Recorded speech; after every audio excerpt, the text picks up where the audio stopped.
We'll fix it in post. Yes, well, I might just like tag that and put it at the beginning of the episode.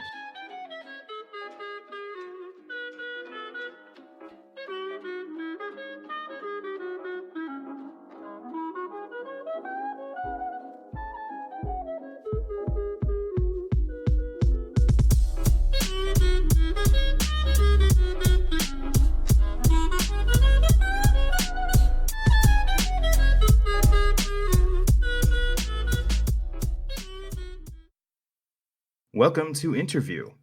Today, my guest is Ray Nicholas, also known as Nick Sky. How you doing today? Doing good. Well, thanks for being here, man. I've been very much looking forward to talking to you. It's been about what, like 2 months in the making at this point. Oh, at least like just going back and forth between you moving and me moving and actually getting my album out and everything, just timing it right. It Adulting is weird. Okay, so can you tell me a little bit about how you got into music, like just music, and wanting to pursue the path of like an indie punk musician? So, it all started with school band. That seems really cheesy to say, but it did. That's what led me down the path of music originally, was just playing in the school band. I know we played in the same band, but it's kind of weird how being a classically trained bassoonist led me to playing folk rock, but somehow it did. But there is a little bit more history there. After playing bassoon for now 12 years, around 2015 is when this project started, and that's when I was living in what most people would just know as a commune, but was essentially a punk house in middle of Rockford, and I was introduced to the underground folk scene there just because I was living next to said punk house in the storage closet of a basement, and I didn't really have anything better to do at the time than go over and watch the shows. So I went over and watched the shows, and I started liking the style of some of the musicians there. I give a shout out to this guy named Roaming Bear, because he was one of my inspirations for this project and still kind of is with his music. But I've taken influences from that and influences people like Frank Turner, Jack Johnson, Pat the Bunny, always, Mischief Brew, and kind of tried to make them a little bit calmer. Near the end of Mischief Brew's career, he started making calmer, more socially acceptable music, one would say, and that's what I'm trying to imbue. Is take the musical styles of those genres and make it more pleasurable, if that makes sense. Just make it not exactly consumer friendly, but nicer. Just I like that music, and the music comes out the way I write it. Sometimes it comes out metal, sometimes it comes out country, sometimes it comes out singer songwritery, and it all just becomes Nick Sky, because I'm the only person that is Nick Sky, and no one can tell me what I can or cannot do with it. And so it just comes out in this weird stuff that you would see on the album. Like there's a song on there with a bassoon solo. There's a song on there with like 30-second note double bass and a breakdown. There's a just straight alt rocky Weezer song. There's like an alt country song. There's a little bit of everything on this record. I really enjoyed listening to the album, and we kind of got involved in this together when I made your album art for your first album and the Shameless second plug. one. Shameless plug. Someone please give him album artwork. He does good work. I swear, I've hired him twice for a reason. Well, thank you, but podcasting is my calling at the moment. It's probably much more profitable as well. Well, I wouldn't say that. I'm not making any money, but that's okay. I'm doing it for fun. Neither am I, so carry on. Spotify doesn't pay me anything. It's a promotional tool. I can get into more on my rants about what musicians think about Spotify later. But yeah, for sure. How many listens do you have to get before you start making money on Spotify, though? I think the current rate is, it's like 1/6 or a third of a cent per play. So it grinds up after a while, and you get a little bit of return on your investment, but it's a whole thing of like what you should be devoting your profit margin towards, and most of that is not Spotify. Selling the music itself has never been profitable ever Yeah. before, during, or after the age of Spotify or streaming. Oh, man, the music industry. But you Yay. definitely you definitely do it for the fun of it and for the joy of making music. So, can you tell me a little bit about why you decided to take the plunge and maybe what led you to making your first album, and then what prompted you to then make the second one? So for the first album, I had been writing those songs since 2015, and I had a collection of songs, and they all were of similar theme and style, and I just wanted to put them out on a record. Some of them had already been on I guess you could say, mixtape thing that I recorded while I was at the Army AIT, and just recorded that in my dorm there. And I recorded some of them, and I just wanted to make it in a full band format. And I had access to a studio at the time for free, so I decided just to do it and just take my music further just by releasing an album. And I promoted and toured, I guess. I didn't tour off of it, but around the local scene, played a lot of shows. Probably played 55 or so shows that year just around the Chicagoland area. And just rolled with that. And then I had a bunch of more songs this time around, decided to do the same thing. And just, but this time in better format. They're much better recorded. They're much better produced. I know a lot more about producing now than I did then, and just wanted to just keep telling my story through my music. And I had more songs. I wanted to put them out, so I did. So, what about the second album? I noticed that there was a more of a tonal shift from the first album to the second album. I think part of that was like the overall eclectic nature of the second album. So what were you going into, like what was going through your mind when you were going into making the second album? Was it something more of a, I wanted to hit these beats, or is it more of a thing where you were trying to just write music and they kind of fit together, so you made a record out of it, or how'd you do that? As I said before, the music comes out different every time I write it. I'm currently trying to solidify my style and just write more in that, and that's more common on this record, despite like Flowers is a direct tonal difference. But for the most part, they kind of all fit together. That's that's why they're on this record. There weren't too many that were cut, but that yeah, that was pretty much the thing. I had songs and I wanted to put them all together on a record, and I just decided what was the best format and order for them to be released, which just happened to all be on that record in that particular order. The total difference was just I've just been writing better, I'd say. Like I like a lot of the songs on Hopeless Romantic, but I don't see myself playing them too much in the future. At least the B sides off of it. There's one or two songs that I'll throw back every once in a while, but I write the music that I like to write, and I just guess matured in songwriting. And this next record that I'm writing right now will be even just further down that path. I hope anyway. Maybe I go backwards. Probably not though. Yeah, I mean, I highly doubt you would ever backslide in quality. I'm Usually not that. Tool. That's a dig, Oh man. For those who didn't know, Tool has put out a new album, and it's been a long time. and it sucks. Sorry, Maynard. Your wine's cool, but your music's not, and you'd probably be the first person to dig on it too. We'd all be lying if we ever said that Maynard actually likes any of the music that he put out through Tool. There's a reason that A Perfect Circle exists and why Tool hasn't put out a record in 12 years. Because none of them actually like it. It's a giant money grab and it's genius marketing. However, it doesn't mean that the music is good. What was it? That was actually a. Why do I always forget the guy who played Luke Skywalker's name? I'm Mark bad with Hamill. names. Yeah, the actual Mark Hamill quote when talking about new Star Wars movies, where he said, "Just because it makes a lot of money does not mean that it's good." Followed shortly by saying, "Oh my God, this is all on video."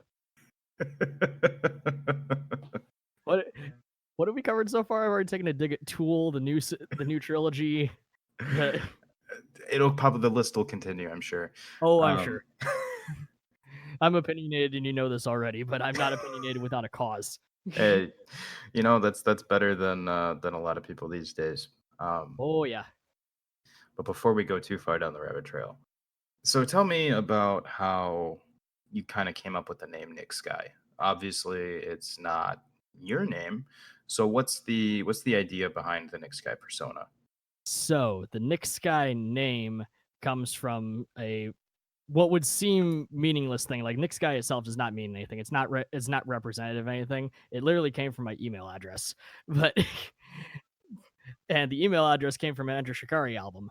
The re- the reason that I'm not going to give out my email address on here because that's a bad idea, but there's a part of it that's references Take to the Skies album by Enter Shikari, and that was always in my Google Plus profile, plus my last name being Nicholas.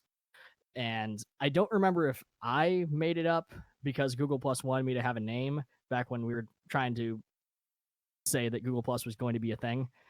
I don't remember if Google Plus wanted me to make a name, and I just chose Nick Sky, just took Sky out of Take to the Skies and Nick out of Nicholas, or if Google auto generated it. But at some point, it ends up just popping up on my computer every time I open it up because it's linked to my Google account. And I had to change my original stage name, which was Fishboy, which was named after a character that I played in a Rob Zombie haunt. Yes, this is a rabbit trail of a name, but it all makes sense somehow. There's a band from Oregon that already had that name, and I was coming up to a show, and I was like, well, I might as well start this off right and have my own name. So I just opened up my computer on like 3 days notice before the show, and I was like, well, it says Nick Sky there. I might as well just be Nick Sky. That seems like an easy choice, and here I am. So that's the long version. Short version, Nick comes from Nicholas, Sky comes from Enter Shikari. And it sounds enough like a real name that people actually think it's my actual name. So like half the Chicago music scene thinks my name's actually Nick Sky.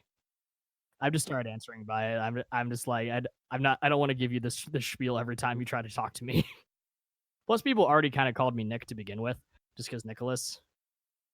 So that part wasn't new. So I already was used to it. Sometimes it's like, hey, Nick. I was like, wait, who's Nick? Oh yeah, I'm Nick. Got it. Hey, well, you know what? I mean, there's really no more punk origin than having to come up with a new stage name last second, and it sticks. Yep. I got the punk ideals and only half of the punk music. Yeah. You know what? That's okay though, because I think punk is much more vague than it used to be. Oh, punk is So such a weird scene right now. There's only like some I would say like maybe two or three bands that are new that I could say are actually like sticking to traditional punk routes and aren't just alt rock with a kick. I'd kind of be hard pressed to name them right now. I'd actually have to look into it and think what ones I would actually say are. I'd say that I would say that ska will make a comeback before punk does. We're all just kind of influenced by punk now. those are some fighting words. Hopefully, Dun dun dun. But we say that ska's not going to make a comeback, but Streetlight Manifesto just played an acoustic tour in the Sony Music Hall, the place where they host the Grammys. Or, well, correction, not Streetlight Manifesto, Bandits of the Acoustic Revolution, which is just Streetlight Manifesto with extra steps. It's the same guy, just with a few different members that do his acoustic thing, and he played with like 100-piece orchestra. He did four shows. One it's gonna end up being one of my biggest show regrets next to not seeing the Chariot before they broke up. oh yeah. Next to not seeing them will be not going to the Bands of the Acoustic Revolution orchestra show because I was working that night. I was working at a bar in Chicago. I was already booked, so I was kind of like, well, I can't back out now, and I kind of need the money, so I don't want to be that guy. And thankfully, they're releasing a DVD of it, unlike the Chariot, so I'll actually be able to see it. But I wasn't able to be there in person. Yeah, the whole chariot thing really didn't go down very well. I had some friends in college that went to go see it when it was one of their last shows, and I declined because I was busy, as you were. It is what it is. I didn't get to see Lincoln Park before everything, and I will likely not be able to see POD before they're too old to play anymore. So I'm just I've POD tours all the time. Yeah, and they will tour till they're dead, but I will always forget to actually buy tickets. That goes with me too. I heard POD play. I did not see them play. They were playing Rob Zombie's Haunt while I was working it, so I got to hear like them in the background while I'm just scaring people, and it's like, oh, this is kind of fun. I want to know how they booked that show. That seems like a weird thing for them to do, but So someone knows Rob Zombie and they just went with it because that's all Rob Zombie's doing. That was his passion project, was that haunt, and it was actually over successful. Like it sold so many tickets that it caused the haunt to suffer twice, and that's why it's not a thing anymore. You're an actor, you know that um, if you don't have people that know how to reset a scene in a haunt and keep going with it, that it's gonna be bad. And that's what happened with the haunt. There'd be like an endless conga line of people for a while, and if you don't have actors that are trained and know how to respond on cue, you're not gonna be able to reset your scene, and then your haunt starts to suck after a while. But there was enough nostalgia in that haunt that it carried it anyway, despite the occasional bad acting due to just not having people that knew how to deal with it, which is to no one's fault. Yeah, the haunt was over successful. It made so much money, ridiculous amounts of money, but it it caused the product to be not as good, and that's the last thing Zombie wanted. He has all the money he needs. He only wants to do it for the sake of doing it. But he's releasing a new movie this year, so we'll see if he brings it back as a result. I've never seen his movies, and I probably never will. Have you seen the new Halloween movies? No, The ones from like '07 or so? no, no. Those would be the only ones you probably know. This is like cult horror films. Yeah, it's really not up my alley. It's like an if you like it thing, and I'm still iffy on them. I only know about them because I did that haunt. Right. Well, haunted houses are a whole different fun thing, but I don't know. Rob Zombie's just got a real darkness to him that I can't quite get over. But He's a weirdie. yeah, Plus, his super. wife made him vegan. There we go. Yes. There's my third dig at the industry tonight.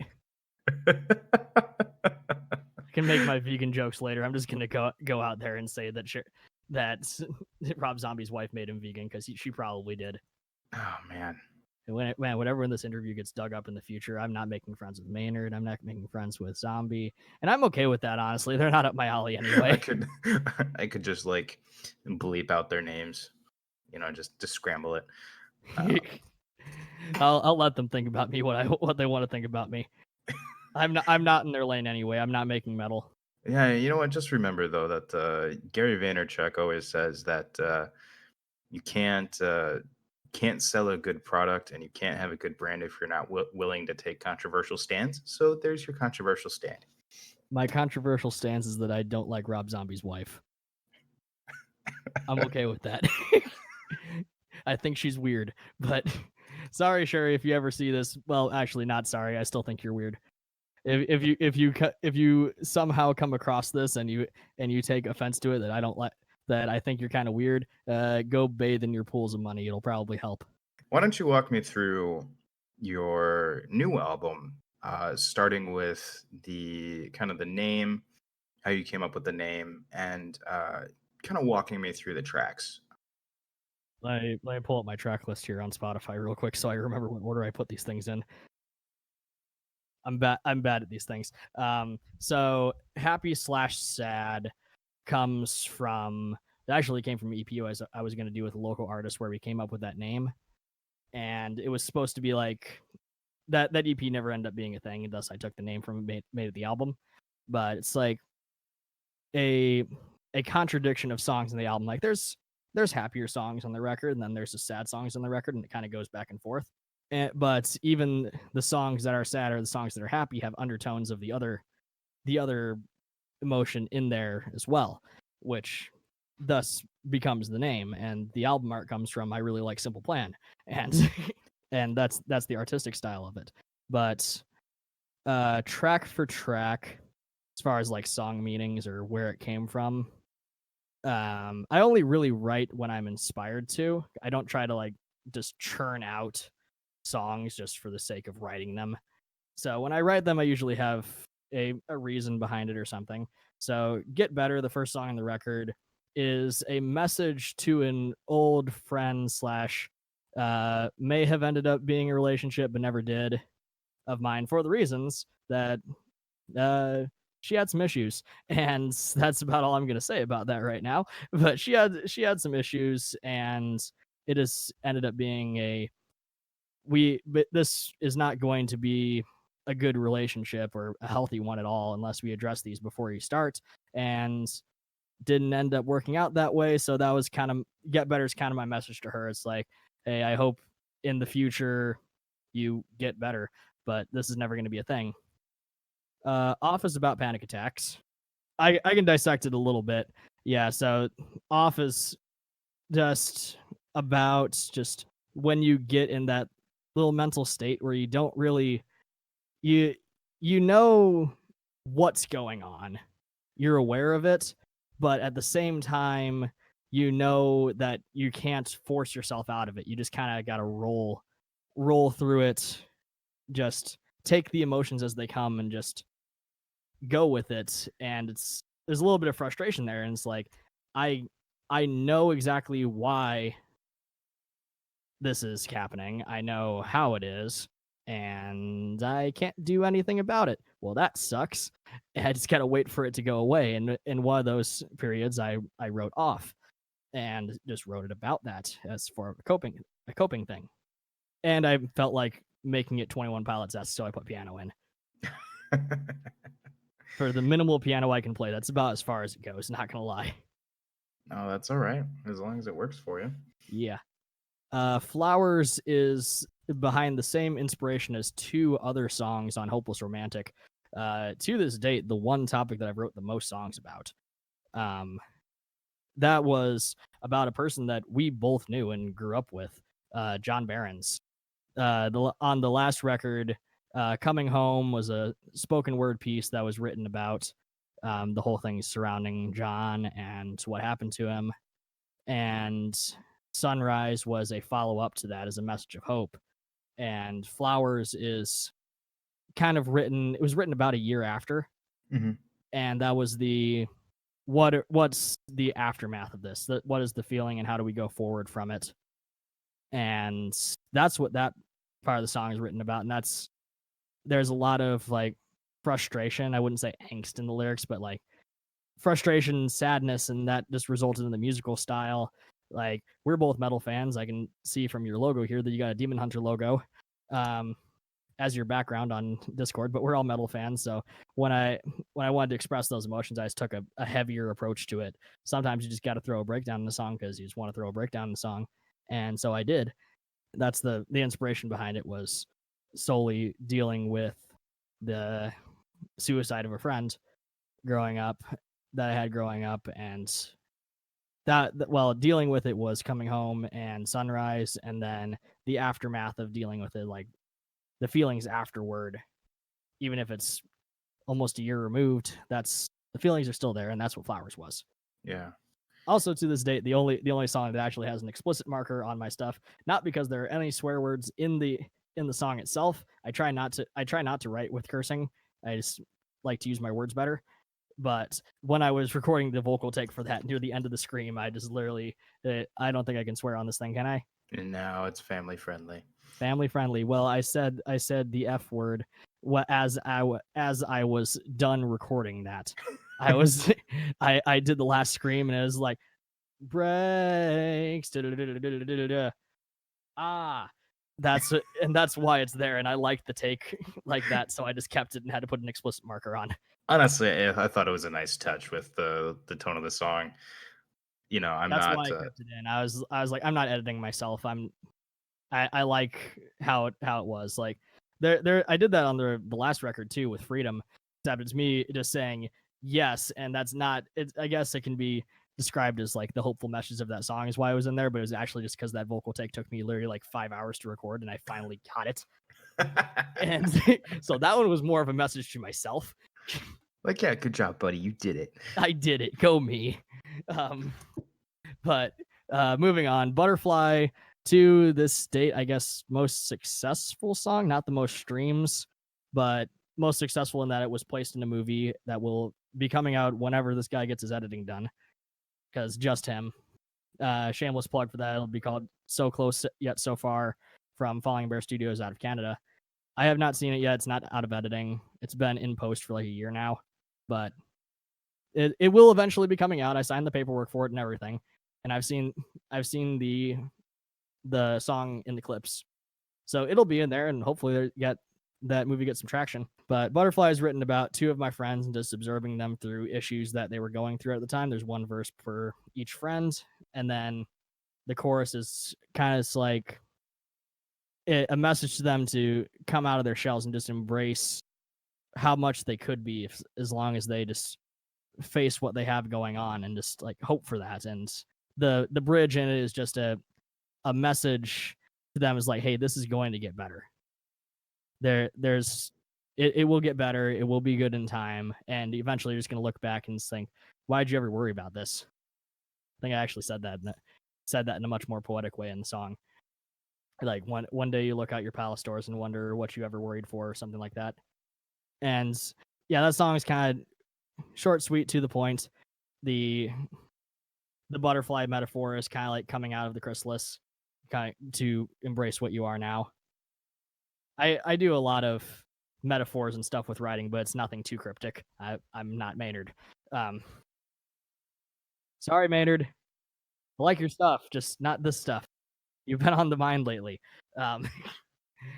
Anyway, moving forward. Legends is about. It was originally written about one person, and then it ended up being written about a second before it got released. So the first person it was written about was you're a gamer person, so I don't know if you were ever familiar with the streamer Total Biscuit. I was. You were familiar with him, so that song's actually written about him originally. Thus the God Needs a Shoutcaster in the title. Oh, okay. I was a big Total Biscuit fan growing up, and that was written when the announcement came out. It's like, hey, he's got cancer. It's not looking good. And I just wanted to write a little bit of a tribute song that wasn't like direct. It can be applied to anyone. And unfortunately, it ended up being applied to another person as well. But that my bassoon instructor from band camp years ago, Barry Ellis, died suddenly of just a heart attack at like 54. It was awful, but that happened before I released the song, and so I had to edit it a little bit to give some tribute to him as well. That's why there are horn solos in the section. So there's a bassoon solo in there as a tribute to Barry Ellis, and there's oboe licks in there as a tribute to Total Biscuit, because I don't know how, in the midst of everything that I have to deal with, and and what I've known and remembered, that I still remember a stream from Total Biscuit forever ago where he mentioned that he used to be a classical touring oboe player before he did anything. So that was it. That the oboe stuff was a tribute to that, as like a little like you might is like there's that little thing. No one's really going to get it unless I tell them. So there, I told you. I also put oboe in there because I wanted to feature my sister on a song, and so that's the only other person that touched this record other than me was her with the oboe solo. But yeah, the Legends thing is to say, let's take the inspirations of people that we have learned from over the years and gone through everything with, and just work on being better, and just as targets not to aspire to, but like, hey, I want to do what you did, but eventually better than what you did. I want to take your torch and just move it forward. What's the legacy of a person mean if you can't carry on from where they left off in the same, not take it and make it drastically different. It's like, hey, I'm taking this thing and it's a torch, but now it's going to be a flashlight. I'm taking this and I'm running it further than you did before. Like I've been a gaming nerd all my life. I don't have time right now to dig into classic WoW, but eventually I will. But the main thing that Total Biscuit did was put esports on the main stage. He's not going to get credit for that right now anyway, because he got ripped into unjustly in the media shortly before his death. And that's a lot of the reason why his death didn't get that much coverage. But I'm not going to get into that on here because I tried to keep Nick Sky as least political as possible. But what I'll say is, to if you know, you know, the reasons that Total Biscuit was hounded for in the media were entirely unjust and were frankly stupid. But anyway, next song. Next song is Hallowed Ground. That was written as a tribute to Warped Tour. Just growing up, going to it. I was at the last Milwaukee date, not the last Chicago date. But I was at the last date there, and that was written right after the last set of the night, which was appropriately one of my favorite bands of all time, Simple Plan, was closing out the show. And the last Warped Tour ever in Milwaukee, supposedly they'll be back, but the last official Warped Tour in Milwaukee was closing out my favorite band. I got to see them, or one of my favorite bands. Got to see them. I crowd surfed to the end of the song, and right after that, I immediately was like, I need to write a song about this now. And so I did. But literally, while I was waiting for my friends to find their way out of the pit, I was just like writing down lyrics. And that's what became Hallowed Ground.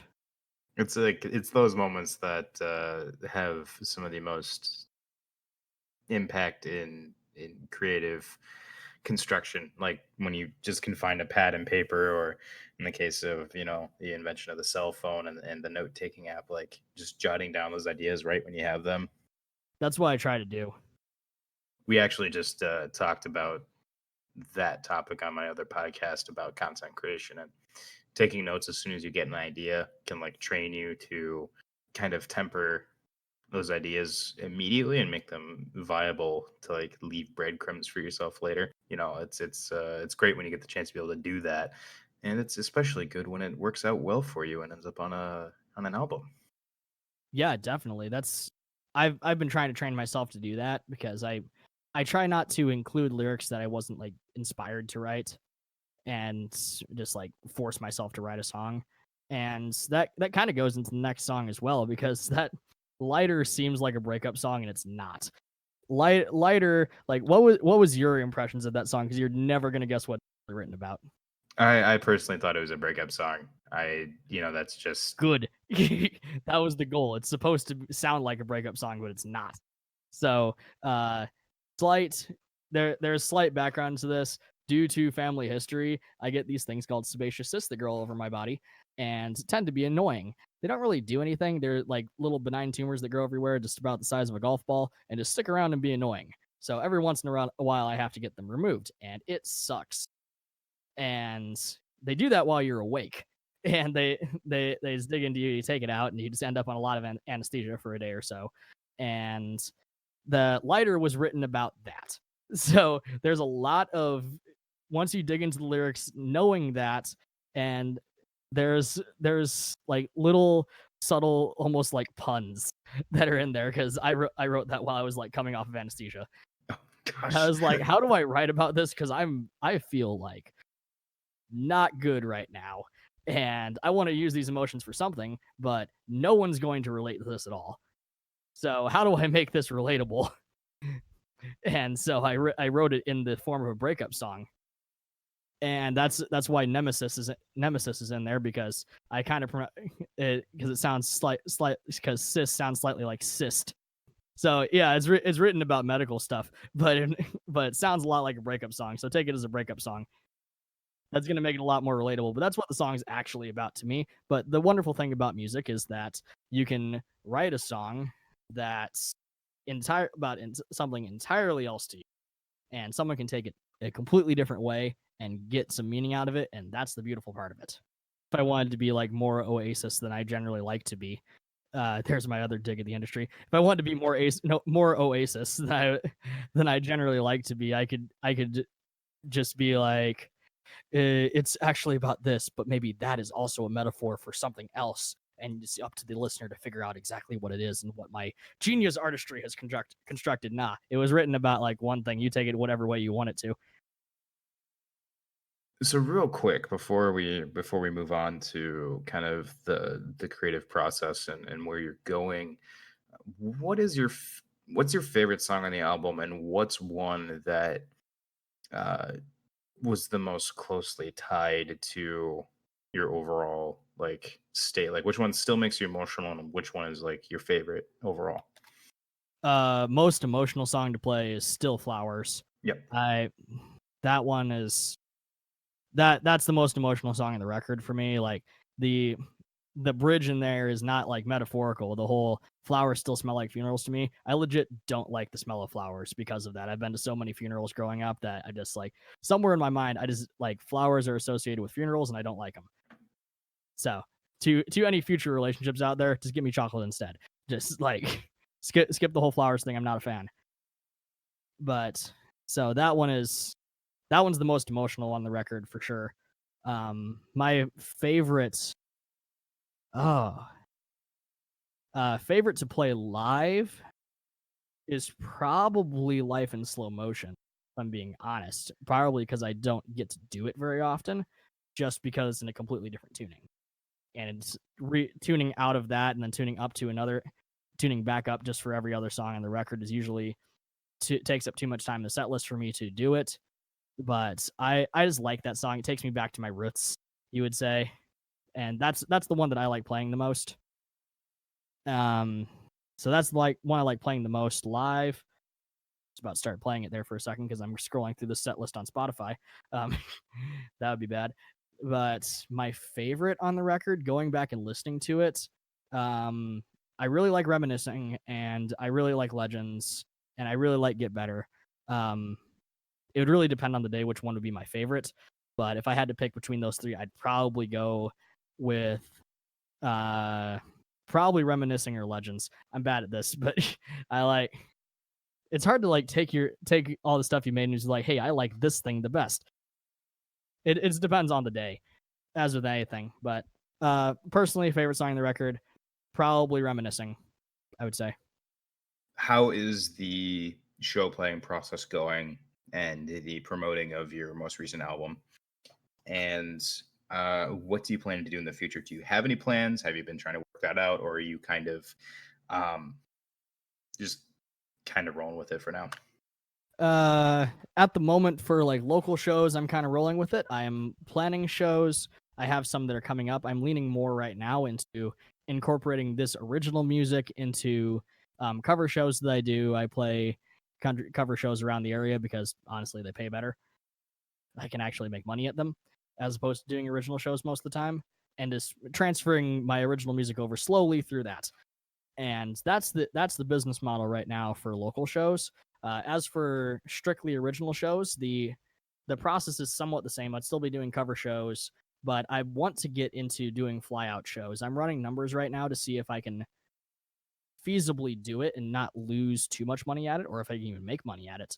But I figured out if you free game to whoever's watching, whoever's watching this, but if you book out flights like a month or two in advance, you can get them like round trip for like $100. So I'm just like, I can travel with a carry-on bag and a guitar. What if I just booked a show in a completely different state, flew out for a day, did the show, flew back the next day, and I can start expanding my market that way, as opposed to tours, which take a lot of time, involve taking off time off work, and not much financial prospect right away. So that's the new plan. Is I'll probably be playing shows in other states through that. I just gotta get number crunching down on that and see what I have to charge. Always charge more than you think you're worth. Oh, always. I know what my usual rate's worth, and I can always play the car dealership game of like, I know what number I want to get to, but let me give you a higher quote first so I can talk you down, so I can talk you down to what I wanted in the first place instead of what you wanted. Yay, business. It's almost like I'm getting a degree in this or something. But but as for promotion for the album, I'm not putting too much actual promotion dollars behind this. I do Spotify promotion, and I'll get it promoted onto playlists. I've did that with 2 songs off the record already, and it's not resulting in too much revenue, or not revenue, but like return listeners as I would want. So I'm researching further options right now. I really don't want to start putting money in the hands of Facebook and Instagram and all those people if I can avoid it, just because I don't really like them. So I'm not really doing too much with that right now. So it's right now it's just exploring alternative advertisement options and taking advantage that I'm a solo artist and the album is already getting me more attention around the local scene because you release one record and people are like, okay, cool, he's got a record. And then you release a second record in a year's time, and people's like, oh no, this guy's actually serious. So that itself is getting more recognition. And I'm just seeing what my just pure natural reach is while I research further options. Yeah, I was listening to a podcast called Work in Progress. It's a podcast with Andy Mineo. He's a rapper, and he and his host interview different people from the music industry, and they were talking about that on the last episode I was listening to. That basically, like, they were talking specifically about hip hop and rap, but that you basically just have to keep dropping records until something strikes a chord, and like then you've got that like library to entertain new people as they inevitably come to listen to your new hot thing, and then they can like listen to your other stuff. So being able to just continue putting out records even if you don't really have a huge audience is really important. I'd say it's the same thing with like YouTubing, podcasting, all the stuff that I would talk about on my other podcast. Yeah, like you just have to continue to put out content until something strikes, and then you're golden because you have that backlog. That's the goal. Just releasing there's the whole debate of like just quantity over quality. If you can just drop as much everything and anything and everything that you can just for the sake of saying it you did it, or trying to release a project on a fairly regular basis, but more consistent than most people. Like Mhm. I'm trying to do an album a year and then EPs in between. That's the goal, but making sure that they're good too. Because there's also artists that are like, I'm going to release a 25 song project, and maybe one thing on here is going to actually be good. It's people trying to take advantage of the social media avenues and like trying to make a quick buck that tend to do that. Um, yeah, it tries to like they're just trying to cover up the fact that like they're not great. So if they just drop a lot of content all at once, like you will be Maybe people will confused. think that they're good. Yeah. So I guess on that note, does that mean you're planning another project or is Oh it yeah, okay? I've been planning another project since before this album came out, That's like, really good. and writing for it. Like that's the secret tips and tricks of the music world. The album that is going to be out for whatever artist it is. The album that you're listening to right now was probably written a year ago, which means that the album that you're going to be listening to in the future is being written as you are speaking, if it's not already written to begin with. Yeah, like kind of on that point earlier, Andy Mineo's new album was basically just a bunch of his B sides and unreleased stuff because he was doing this podcast and he just decided to release a bunch of songs that he'd been sitting on for a while. So like, yeah, and I think Mike Shinoda of Linkin Park also talked about how they would always be like writing their next album like during their previous album. Oh yeah, And, and it would take a couple of years for them to put out a new record, but they were always in like anticipating the trends, and then they would drop it and people would accuse them of just trend hopping, and they're like, dude, you don't realize that we started writing this like 3 years ago. yeah. It's like we're we may be trend hopping a little bit on some stuff that's obvious. See, well, there's certain Linkin Park records that I forget the names of at the moment because I'm bad with names. But yeah, the album that you're listening to right now it was written a while ago.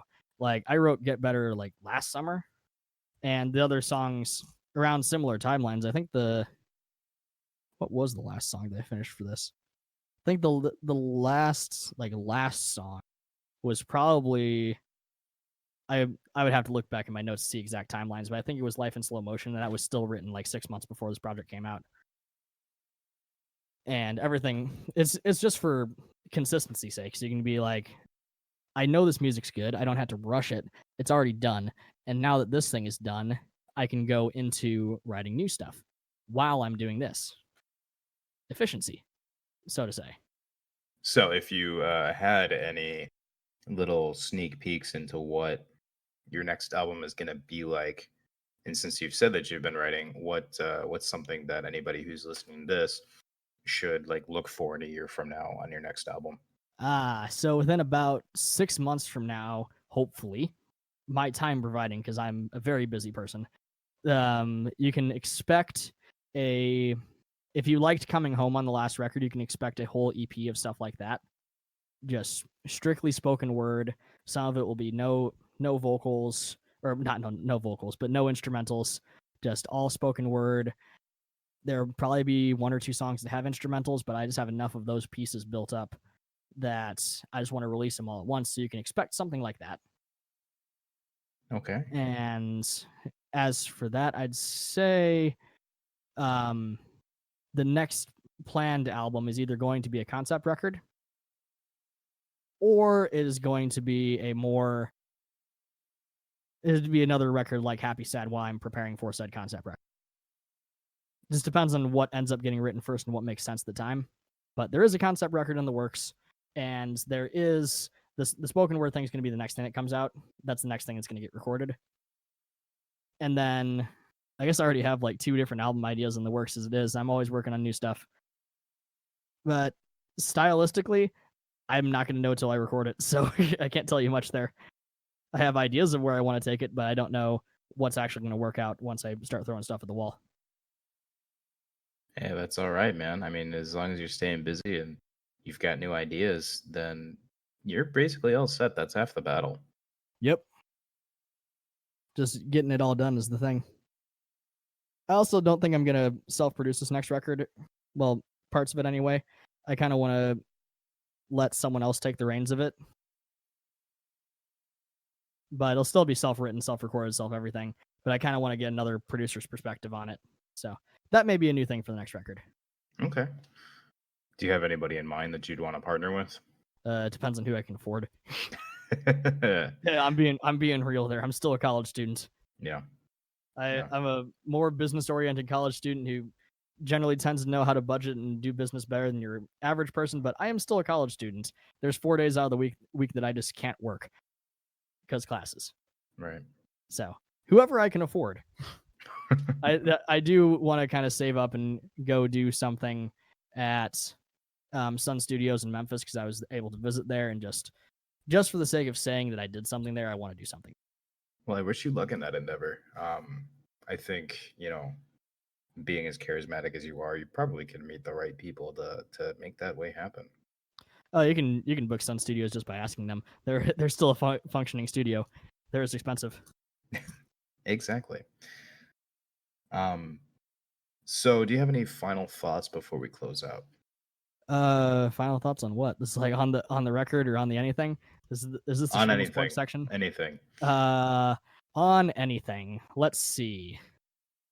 If you want to burn some bridges, now's your chance. Let's see. I still think the new Tool record sucks. If I'm giving commentary, let's get some positive commentary. The new Slipknot record is one of the best albums of the year, without a doubt. Like, if anyone actually cares about my opinions on music, go listen to the new Slipknot record. Go watch the new Dave Chappelle special. Entertain yourselves. I still don't like the new Tool record. Just saying that again.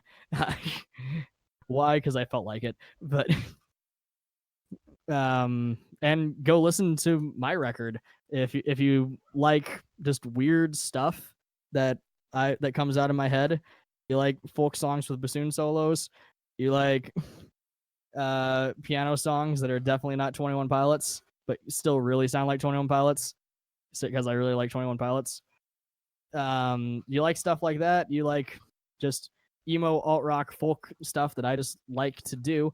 Then go check it out. And while you're at it, the best way to support my music is to stream it and share it with your friends. But also, if you want to financially support me, the best way is to go to nicksky.bigcartel.com and pick up a t-shirt or a CD or something, because that's where I actually make money. And come to a show. That's also what helps. Come to a show, share the music, listen to the music, but also do visit the merch store if you do feel so obliged. But that's only if you like it. If you don't like it, don't go there. I want you to legit support me, not just because you just tell me just because I told you to. But yeah, nicksky.bigcartel.com, nicksky on Spotify, Apple Music, etc. Anything, and come to a show near you. I'm going to be doing an album release show in Lena soon enough. Oh, hitting the hometown. For better or worse. Sorry, Lena. Definitely. Still Friday Night Lights the town. I wouldn't start burning that bridge yet. Oh, that bridge has long since been burned. But that's anyone Lena has their thoughts on Lena. I'm going to be playing a hometown show there because seems like a good place to host one. I have a connection. I've wanted to play a show there anyway, but my thoughts on the town are not directly related to any shows that I play there. I just wanted to host a show there. And because like after living in the city for this long, like it is nice to go back to the middle of nowhere. And that's actually what Life in Slow Motion was about. But I got 1 minute left here. So my name is Nick Sky. Thank you for listening. And go check out my music. Go check out my merch store, nicksky.bigcartel.com, and come to a show near you. Thank you. And thank you for Eli for hosting this whole thing. Yeah, thank you for being here. If you're someone who enjoys this podcast, please considering also dropping by our merch site at ElijahMcDougall.com/the merch store and pick up a Victory or Death t-shirt. I'm going to be adding some new tees soon. And we're going to keep putting out podcasts as much as we can. We had a little lapse here with the move, but I should be back on a full content schedule starting in this coming week. Bye. Thank you for listening to this episode of Interview. If you would like to support this podcast, please subscribe for more episodes and leave us a rating in iTunes. If you would like to further support us, please consider donating at the links in the episode description. Interview is a Victory or Death Media production.